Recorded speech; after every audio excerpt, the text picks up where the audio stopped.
Hey there, it's Meenakshi Dutt. Whether it's perfecting your makeup skills, getting that flawless bridal look, or indulging in luxury treatments, MDM is here for you. Visit us in Sector 35 Chandigarh or Sector 20 Panchkulla. Book your appointment today. दोस्तों नमस्कार, ए news office पर आपका स्वागत है और मैं हूं नीरज अधिकारी। चंडीगढ़ लोकसभा सीट का चुनाव आज ज्यादा गर्म हो गया। उत्तर प्रदेश के मुख्यमंत्री योगी आदित्यनाथ भाजपा उम्मीदवार संजय टंडन के समर्थन में विजय शंखनाद रैली को संबोधित करने के लिए आज चंडीगढ़ आए और अपने भाषण से इस शहर में एक नई बहस छेड़ गए, जिससे तमाम सोशल मीडिया ग्रुपों में भी कई सवाल उठाए जा रहे हैं। सबसे बड़ा सवाल तो यह है कि चंडीगढ़ जैसे शांतिप्रिय शहर के चुनाव में भाजपा को हिंदू मुस्लिम करने की जरूरत क्यों पड़ गई। लोगों में राष्ट्रवाद की भावना को उभारने के लिए क्या सिर्फ हिंदू मुस्लिम ही जरूरी है? क्या चंडीगढ़ का चुनाव अब सिर्फ हिंदू मुस्लिम और राम मंदिर पर लड़ा जाएगा? ऐसे ही कुछ सवालों पर चर्चा के लिए आज मेरे साथ एक विशेष पैनल है। इस पैनल का आपसे परिचय कराऊं उससे पहले आपसे निवेदन है कि यदि आपने अभी तक इस चैनल को सब्सक्राइब नहीं किया है तो सब्सक्राइब करके स्वस्थ पत्रकारिता को अपना समर्थन जरूर दें। साथ ही बेल आइकन भी दबा दें ताकि हमारे वीडियो के नोटिफिकेशन भी आपको मिल सके। तो आज की चर्चा में मेरे साथ जुड़ रहे हैं चंडीगढ़ प्रदेश भाजपा के वरिष्ठ प्रवक्ता नरेश अरोड़ा। अरोड़ा जी, आपका स्वागत है। इनके अलावा मेरे साथ हैं चंडीगढ़ प्रदेश कांग्रेस के वरिष्ठ प्रवक्ता राजीव शर्मा। शर्मा जी, आपका भी स्वागत है। और मेरे साथ विशेष मेहमान के रूप में मौजूद हैं हकीम अली जी। हकीम अली जी किसी राजनीतिक दल से संबद्ध नहीं है, लेकिन अपने विचारों को बहुत खुले रूप से सबके सामने रखते हैं। तो हकीम अली जी, आपका भी स्वागत करता हूं। और सबसे पहले मैं चलता हूं नरेश अरोड़ा जी के पास। अरोड़ा जी, आज चंडीगढ़ में भाजपा की विजय शंखनाद रैली में योगी आदित्यनाथ ने जिस तरह का भाषण दिया, उसे सुनकर पहला सवाल यह है कि क्या भाजपा अब चंडीगढ़ में भी वोटों का ध्रुवीकरण करना चाहती है? नहीं, ऐसा बिल्कुल नहीं है।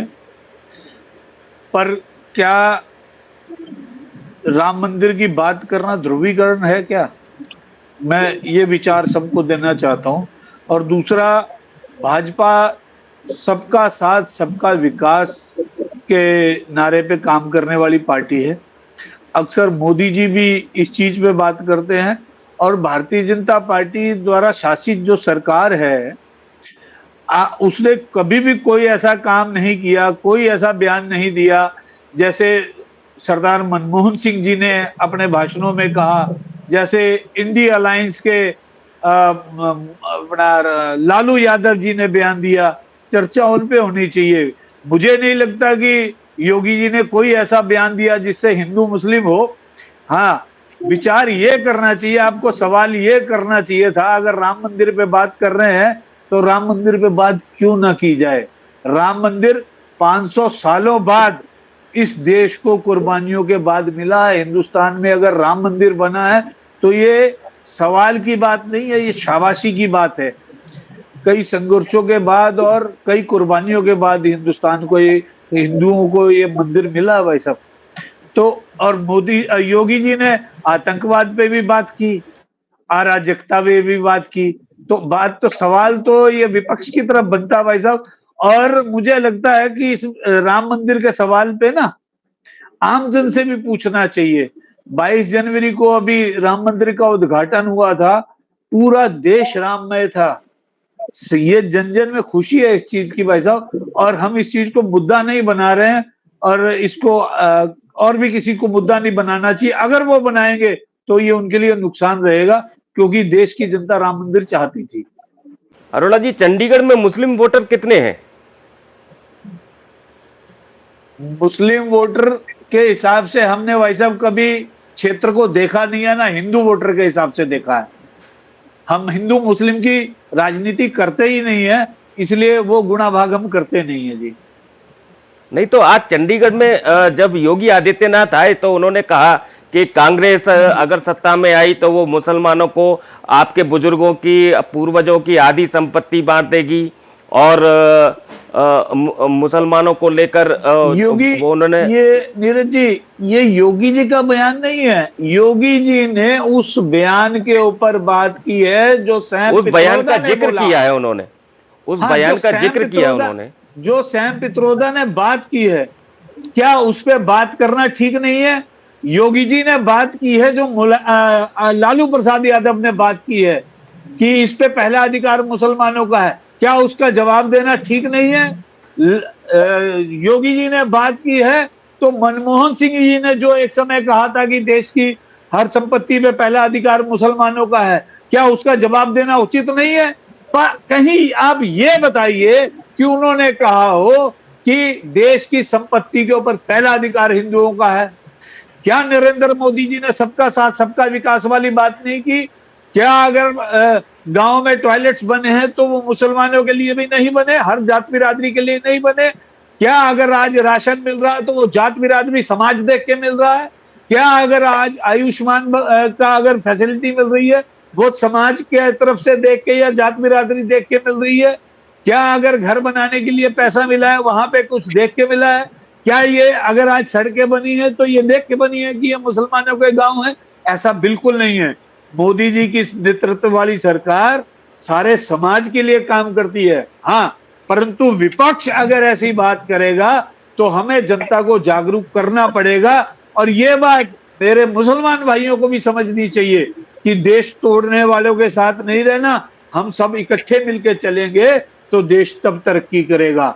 ये जो आपको तोड़ने की बात कर रहे हैं वहां से बचना चाहिए। क्या अगर आज 370 कश्मीर से हटी वहां पे मेरे मुस्लिम भाई बहनों को फायदा नहीं हुआ क्या? जो आतंकवाद से वहां पे पिस रहे थे, जो वहां का टैलेंट दबा हुआ था, आज वो खुल के काम कर रहे हैं। आज वहां पे देखिए वोट परसेंटेज कितनी हुई है।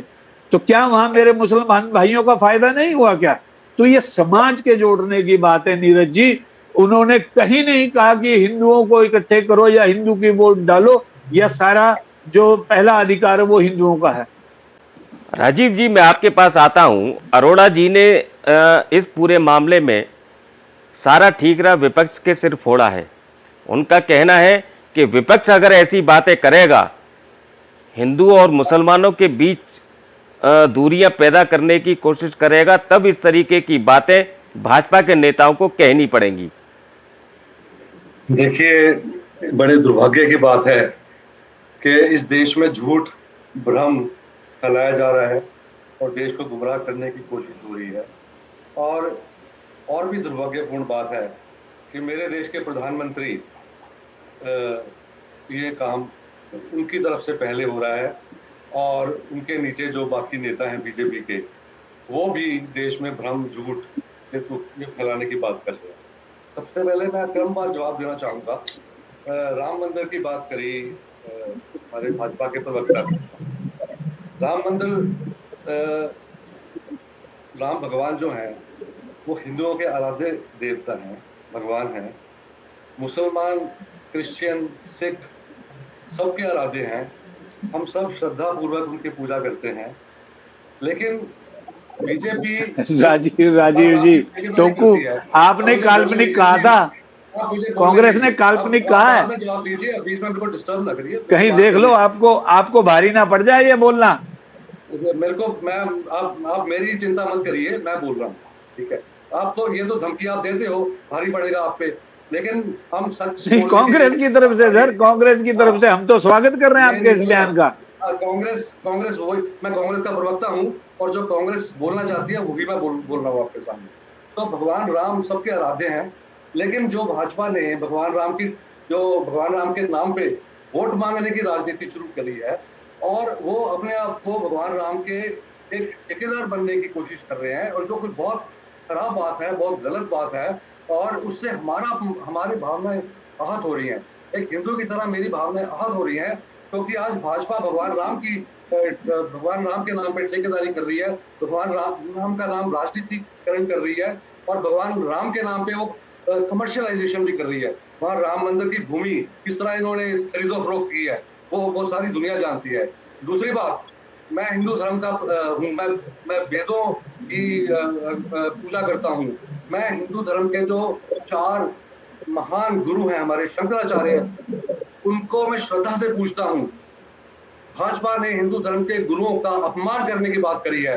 जब हिंदू धर्म के 4 शंकराचार्य, जिनका हर हिंदू आदर से बात करता है, वो कह रहे थे कि जिस तरह ये राम मंदिर का उद्घाटन कर रहे हैं, वो हिंदू धर्म के वेदों के, हिंदू धर्म के शास्त्रों के खिलाफ है।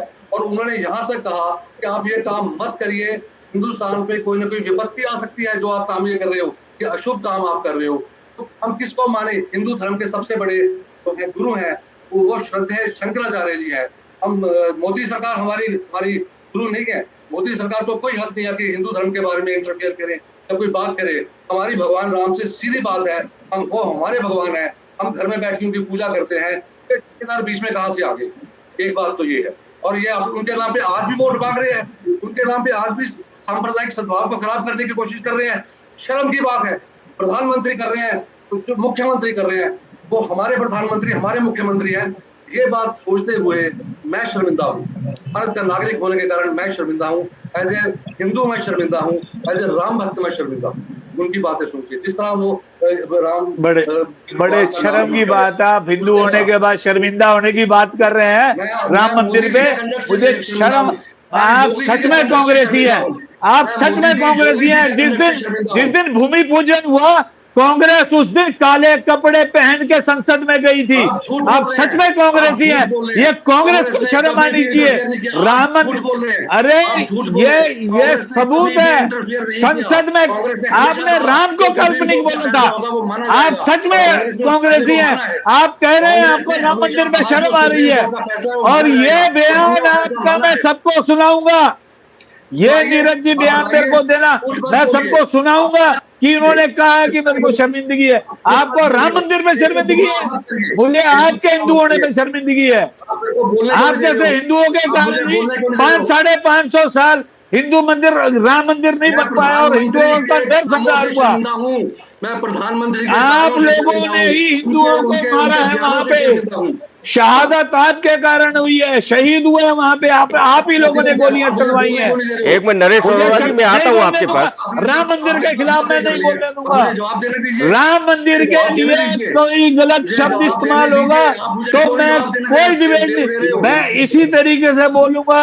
ऐसे नरेश अरोड़ा जी, नरेश अरोड़ा राम जी, मंदिर के खिलाफ बोल रहे हैं। आपने बोला हिंदू होने पे शर्मिंदा है, आपने राम मंदिर में शर्मिंदगी की बात की। मेरे देश के नरेश अरोड़ा जी, आप लोगों ने मंदिर नहीं बनने दिया। 500 साल आपने शहादतें की हैं, 500 साल हमारे पूर्वजों पे अत्याचार किया आपके जैसी बाबरवादी मानसिकता ने। आप बाबरवादी हैं, आप झूठ, आप बाबरवादी हैं, झूठ का कोई असर नहीं होने वाला। आप बाबरवादी हैं। नरेश अरोड़ा जी, बाबरवादी मानसिकता से मुझे नफरत है। नरेश अरोड़ा जी, नरेश अरोड़ा जी, जहां तक मैंने अभी सुना है, राजीव जी ने ये कहा कि वो प्रधानमंत्री और मुख्यमंत्री जो बयान दे रहे हैं उनको लेकर वो शर्मिंदगी महसूस कर रहे हैं। राम मंदिर के विषय में इन्होंने कहा भाई साहब। लेकिन मैं राम जी तो हमारे पूजनीय। राजीव जी मैं आता हूँ, राजीव जी मैं आता हूँ आपके पास। मैं भी चलता हूँ हाकिम अली जी के पास। हाकिम अली जी, मंदिर पे बनने पे तो गए नहीं हैं, क्या पूजने की बात? हकीम अली जी, शर्म आनी चाहिए। ये जनता ने देखा, इसलिए आपकी जमानतें जब्त होंगी इस बार। आपने राम का विरोध किया। राजीव जी आता हूँ 1 मिनट आपके पास। जो अरोड़ा साहब, हकीम अली जी, भाजपा और कांग्रेस तो एक राजनीतिक दल है, इनके अपने अपने विचार हैं, अपने अपने जो तर्क हैं। लेकिन एक सवाल मैं आपसे एक चंडीगढ़ के, मेरी दूसरी जगह की कॉल आ रही है डिबेट की। बस एक सवाल के बाद अरोड़ा जी मैं आपको जो रुखसत करूंगा। हकीम अली जी, चंडीगढ़ जैसे शहर में किसी रैली के दौरान अगर हिंदू मुस्लिम की बात की जाती है तो आप उसे कितना जायज और जरूरी मानते हैं? सवाल करेक्ट करें नीरज जी, माफी चाहूंगा, हिंदू मुस्लिम बिल्कुल नहीं हुआ। हिंदू मुस्लिम की बातचीत जरूर की गई है। मैं आपको योगी जी का भाषण पूरा सुना देता हूं, उसके अंदर उन्होंने हिंदू और मुसलमानों को लेकर क्या क्या कहा है, और हमारे पैनल के सभी साथियों के पास उसकी क्लिप भी मौजूद है। जब जनता जनार्दन से कांग्रेस के लोग पूछते हैं, आम आदमी पार्टी के लोग पूछते हैं कि 400 पार का मतलब क्या है, तो जनता जनार्दन उसका जवाब दे देती है, कहती है जो राम को लाए हैं हम उनको लाएंगे। और बहनों और भाइयों, आपने देखा होगा उत्तर प्रदेश में दंगे समाप्त, और दंगे ही नहीं समाप्त हुए, अब तो उत्तर प्रदेश में सड़कों पर नमाज पढ़नी भी लोगों ने बंद कर दी है। अब तो उत्तर प्रदेश में मस्जिदों की मीनारों से माइक भी उतर गए हैं। वो कह रहे हैं भैया अब हम लोग भी शांति से रहना चाहते हैं। कांग्रेसियों को देखो ना, ये दुर्बुद्धि है, इनके अंदर दुर्योधन की आत्मा प्रवेश कर गई है, ये मानने वाले नहीं है। और इसीलिए उस समय कहते थे कि भारत के संसाधनों पर पहला अधिकार मुसलमानों का है, और हम कहते थे कहां जाएगा हमारा हिंदू, कहां जाएगा हमारा दलित। यूपी में आप देखते होंगे जितने दुर्दांत माफिया थे, उन सबकी कब्रों में कोई मरसिया पड़ने के लिए भी नहीं बचा हुआ है। आपके बाप दादों की जो प्रॉपर्टी होगी, जो संपत्ति होगी, जो पैसा होगा, जो जेवर होगा, जो जमीन होगी, जो मकान होगा, उसमें से आधा ये कांग्रेस के लोग लेकर के मुसलमानों को आवंटित कर देंगे। क्या आप इसको स्वीकार करेंगे? क्या हमें देश के अंदर दूसरा औरंगजेब नहीं पैदा होने देना है? Hey there, it's Meenakshi Datu. Whether it's perfecting your makeup skills, getting that flawless bridal look, or indulging in luxury treatments, MDM is here for you. Visit us in Sector 35 Chandigarh or Sector 20 Panchkulla. Book your appointment today. जी हाकिम अली जी। जी, मैं बात कर रहा हूँ जैसे राजनीति से हिंदुस्तान में जिसमें राजनीति होती है या और भी मुल्क है, अमेरिका है, साउथ अफ्रीका है, कनाडा है, वहाँ भी राजनीति होती है, वहाँ भी इलेक्शन होते हैं। मैंने ये बात नोट की है कि जो तरीका योगी जी और मोदी जी ने अपनाया है राजनीति करने का, वो एक भूंगा तरीका, बहुत गलत तरीका कि जहाँ भी जो भी मैं उनके भाषण सुनता हूँ उसमें हिंदू मुस्लिम हिंदू मुस्लिम हिंदू मुस्लिम हिंदू मुस्लिम। हिंदुस्तान की परंपरा ये रही है, मैं बात चंडीगढ़ की भी कर रहा हूँ और पूरे हिंदुस्तान की कर रहा हूँ, कि आप दूसरे ममालिक को ले लीजिए, हमारे हिंदू भाई वहाँ मुस्लिम भाई, हालांकि हम मुस्लिम मुल्क है लेकिन वहाँ हिंदू भाई रहते हैं और लाखों की तादाद में रहते हैं, कभी उनको कोई इस तरह की बातें पेश नहीं आती सही में किसी तरह की।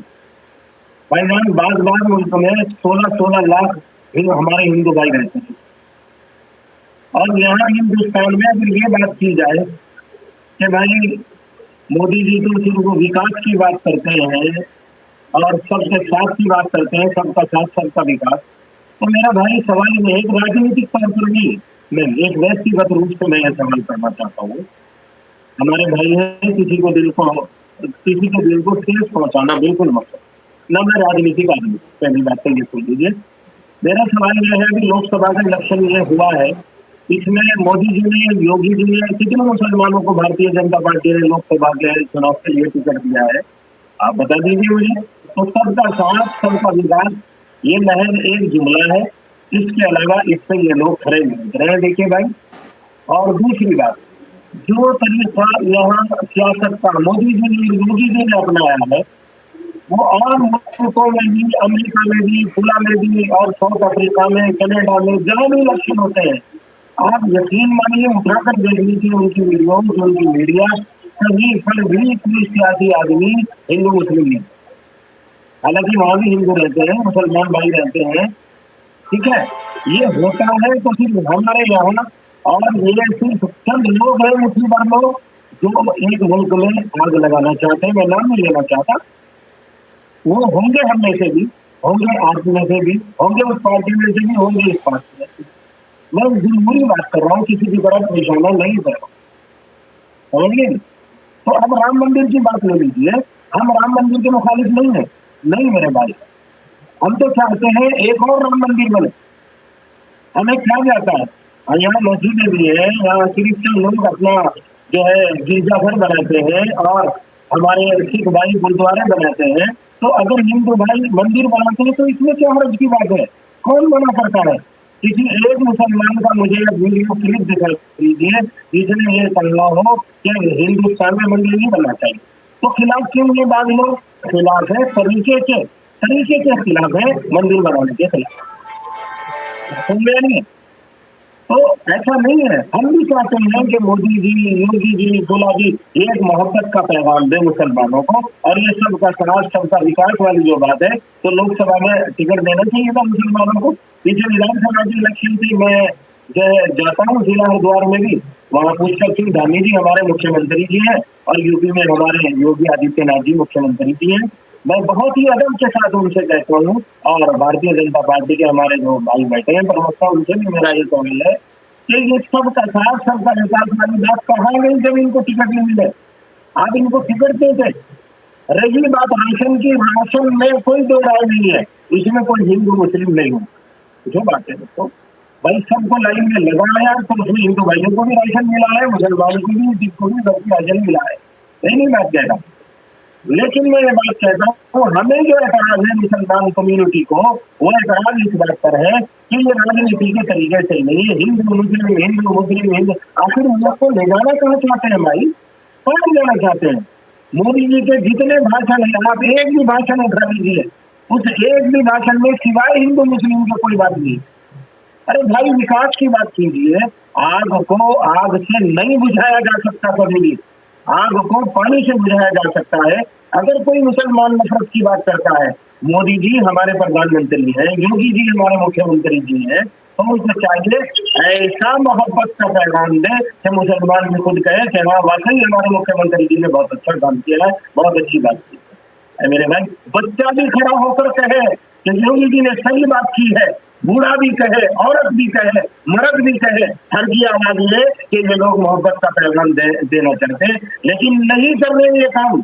मनमोहन सिंह जी की सरकार रही है, आप मुझे कहीं बता दीजिए उन्होंने इस तरह के नफरत के भाषण दिए हो, दलित समाज को ठेस पहुंचाई हो, हमारे हिंदू भाइयों को उनके भाषण दे। हालांकि मैं कांग्रेसी नहीं हूँ, बिल्कुल नहीं, इस बात से स्पष्ट मैं कर देता हूँ, मैं कांग्रेसी नहीं, ना मैं बीजेपी वाला हूँ, ना मैं कोई सियासी आदमी नहीं मेरे भाई। तो मैं ये बात कहना चाहता हूँ अपने मुल्क के सभी भाई और आप पत्रकार बंधु भाई जितने मेरी बात को सुन रहे हैं कि नफरत को आग से नहीं बुझाया जा सकता, इसको पानी से बुझाना पड़ेगा, हमें मोहब्बत का पैगाम देना पड़ेगा। तो भाई मैं तो हाथ जोड़कर मोहब्बत का ही पैगाम देता हूँ। आप राजनीति करें, कोई इनकार नहीं, लेकिन हिंदू मुस्लिम नहीं होना चाहिए।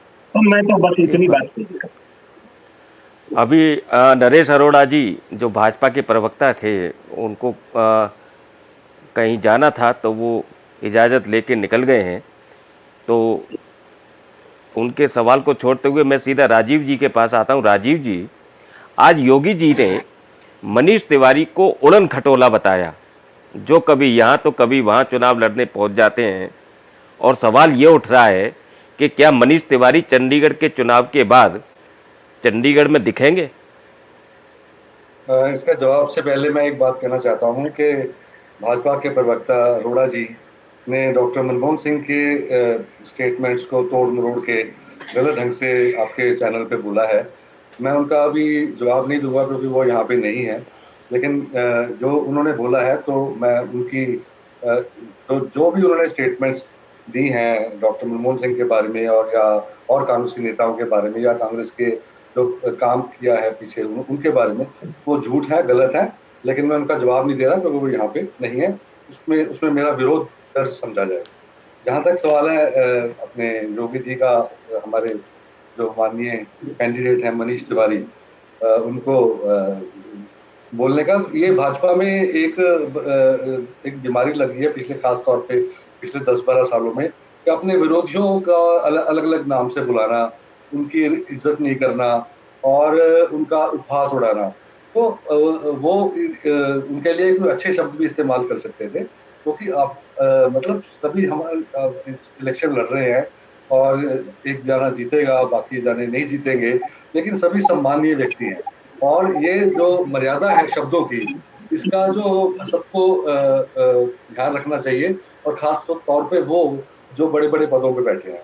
तो ये सबसे पहले तो मेरे को शब्द पे आपत्ति है जो योगी जी ने तिवारी जी के बारे में बोला है। लेकिन उनका जो, मैं अर्थ की अब बात में आ जाता हूँ, जो उन्होंने इसलिए बोला है कि वो पहले कहीं और से इलेक्शन लड़े थे, तो वो इस देश के नागरिक हैं, वो कहीं से भी इलेक्शन लड़ सकते हैं। एक दूसरा, पंजाब का और चंडीगढ़ का एक रिश्ता है, हरियाणा का भी चंडीगढ़ से एक रिश्ता है।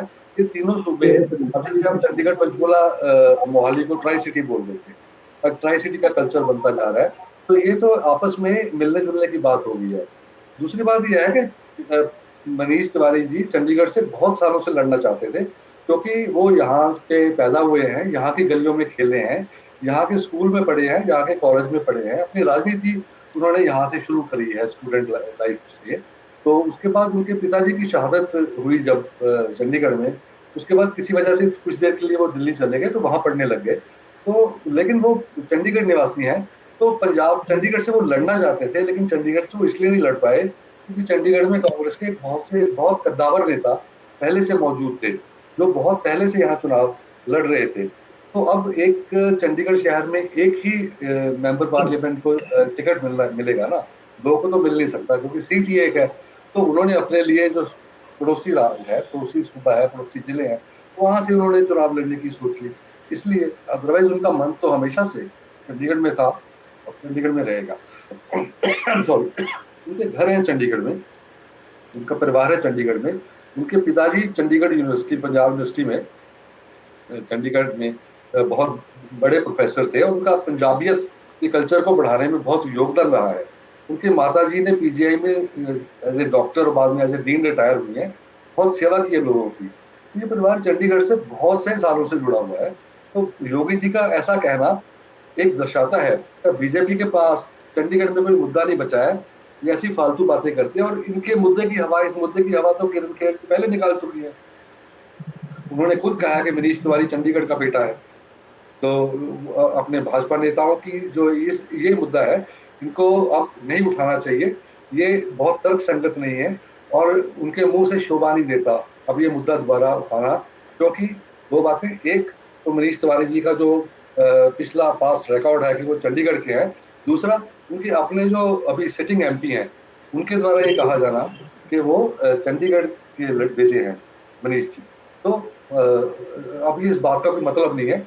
योगी जी को पहले खेर जी से पूछ लेना चाहिए, किरण खेर जी से पूछ लेना चाहिए। हकीम अली जी, एक चंडीगढ़ के एक सामान्य वोटर के लिहाज से और नज़रिए से मैं आपसे ये जानना चाहूँगा कि चूंकि आज जब योगी आदित्यनाथ चंडीगढ़ में जब भाषण दे रहे थे, तो उनके मंच पर चंडीगढ़ की सांसद किरण खेर भी मौजूद थी, लेकिन उन्होंने चंडीगढ़ की जनता को किरण खेर का एक भी काम नहीं गिनाया। योगी जी का पूरा भाषण ज्यादातर राम, राहुल, मोदी और माफिया पर केंद्रित रहा, जबकि चंडीगढ़ में कोई माफिया राज जैसी बात भी नहीं है। तो क्या एक सामान्य वोटर के नजरिए से आप देखते हैं कि भाजपा के पास लोकल मुद्दे नहीं रह गए, वो लोकल मुद्दों के मामले में खाली हाथ चल रही है? मैं इसमें ये बात कहना चाहता हूँ बड़े साफ लफ्जों में, बीजेपी के यहाँ पर जो मुद्दों की बात होती है तो वो महज बस एक राशन की बात रह गई है, 5 किलो राशन की बात रह गई है। इसके अलावा उनके पास मुद्दों की किताब कोई है ही नहीं। उनके लिस्ट में, उनके आइन में, उनके उसूल में, या उनका जो भी प्रोपेगेंडा है इलेक्शन करने का, उसमें कहीं मुद्दे की बात आप किसी से नहीं सुनोगे। ठीक, एक व्यक्तिगत रूप से मैं ये बात अर्ज कर रहा हूँ। अगर विकास की बात हो तो विकास की बात यहाँ मुल्क में कौन करेगा? राहुल जी अगर विकास की बात करते हैं तो उनके ऊपर अंगुष्ठ जमी की जाती है, उंगली उठाई जाती है।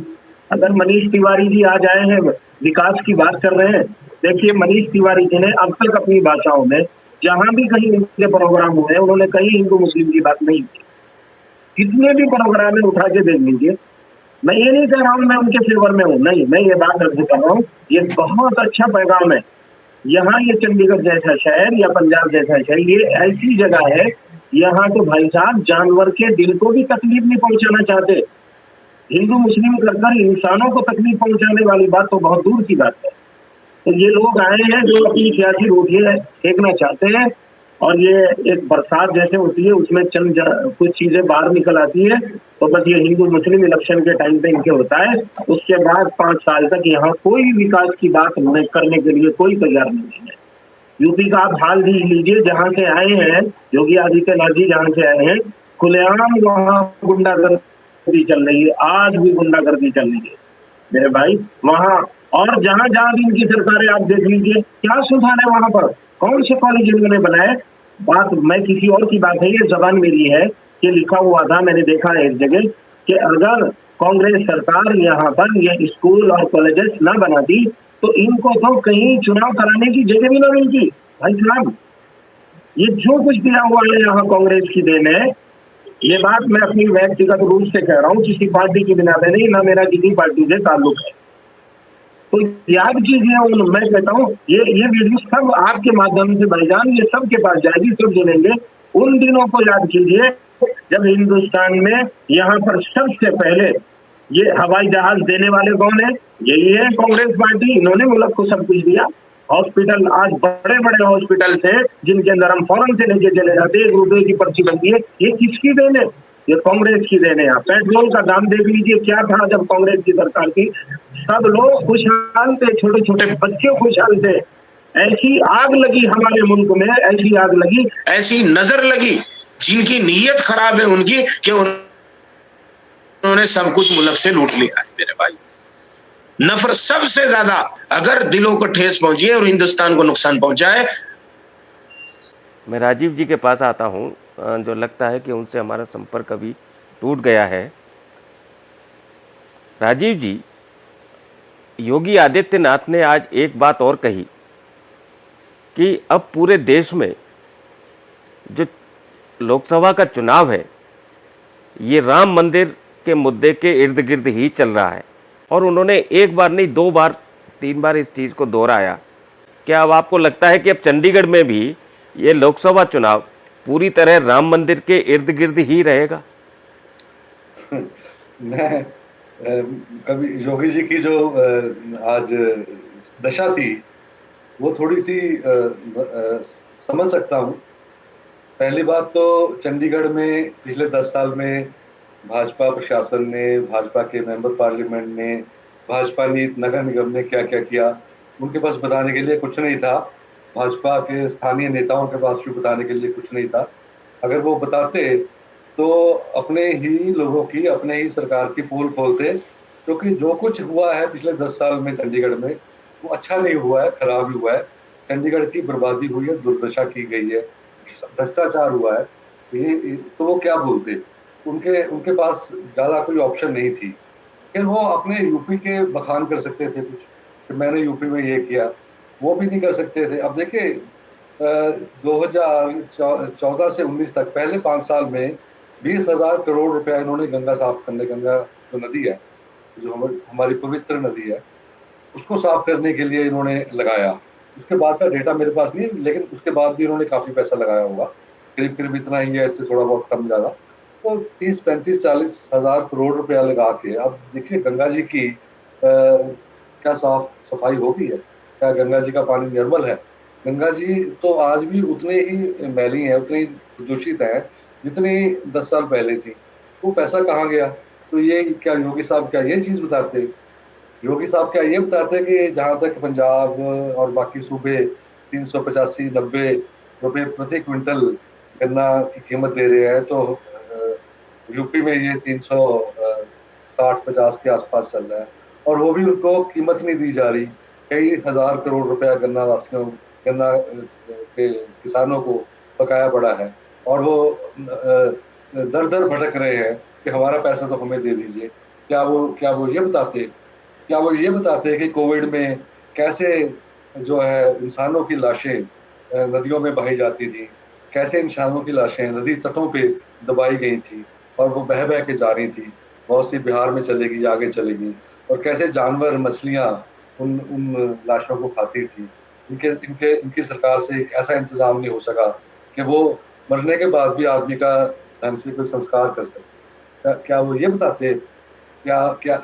बताते कि 43 बार यूपी में पेपर लीक हुए हैं? जिनसे लाखों कैंडिडेट्स का भविष्य जो है अंधकार में हो गया है, उनकी आशाओं पे पानी फिर गया है, उनके सपने टूट गए हैं, उनके माँ बाप ने उनसे जो पढ़ाई करवा के सोचा था कि ये नौकरी करेंगे, कुछ परिवार को कुछ कमा के देंगे, वो सपने उनके टूट गए हैं। तो क्या वो ये बताते, क्या वो हाथरस की घटना बताते, क्या वो जो उनके मंत्री हैं दिल्ली में वो कैप्टेनी, उनकी बात बताते हैं उनके बेटे ने कैसे ये कहते हुए कि इनको मैं सबक सिखाता हूँ, किसानों पे अपनी कारी चढ़ा के मार दिए थे।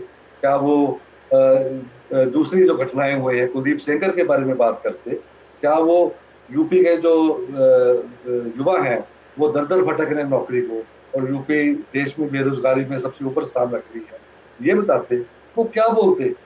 तो उनके पास एक ही मुद्दा रह के आ गया है कि सुप्रीम कोर्ट ने जो जिसके बारे में सभी पार्टियां, और मेरे को खुशी है कि मुस्लिम पक्ष ने भी शुरू से ये लिया था स्टैंड कि जो सुप्रीम कोर्ट का फैसला होगा हम सब उस पर सिर झुकाएंगे।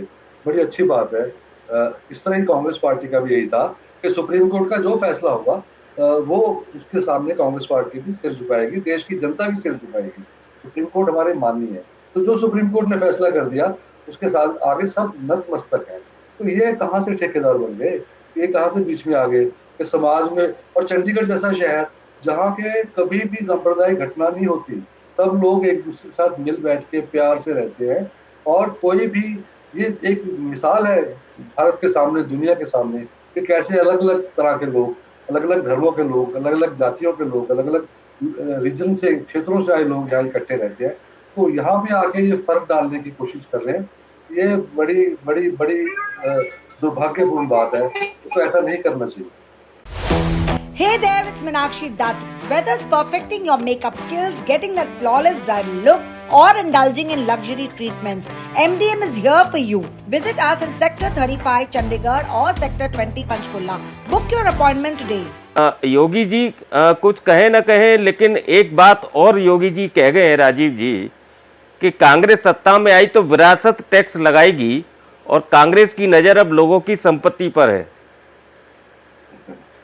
देखिए, कांग्रेस ने एक बात कही है कि और वो उनको थोड़ा सा गलत बयानी भी की है भाजपा के प्रवक्ता ने, कि कांग्रेस जो है वो देश के लोगों की इनकम्स में बराबरी थोड़ा लाना चाहती है, इनइक्वालिटी नहीं चाहती।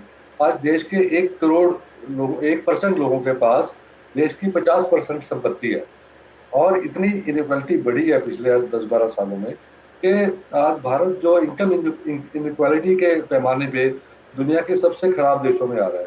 तो या तो यहाँ बहुत लोग, गरीब लोग, अमीर जो मिडिल क्लास लोग हैं वो गरीब हो रहे हैं, और जो, तो उस संदर्भ में किसी ने एक सुजेशन दिया, ऐसे आदमी ने जो भारत में नहीं रहता है, और ठीक है वो कांग्रेस से जुड़ा हुआ था लेकिन उसको पार्टी से भी निकाल दिया गया, एक आइसोलेटेड स्टेटमेंट किसी बंदे ने दे दिया है, उसको इतना कूल डालने की जरूरत है। वो कांग्रेस का स्टैंड नहीं है, कांग्रेस ने कभी नहीं कहा, और मैं इसका खंडन करता हूँ। और उन्होंने, बीजेपी ने इस बात को मुद्दा बनाया है, ये उनकी जो है छोटी मानसिकता को, उनकी जो तुच्छ मानसिकता है उसको दर्शाता है।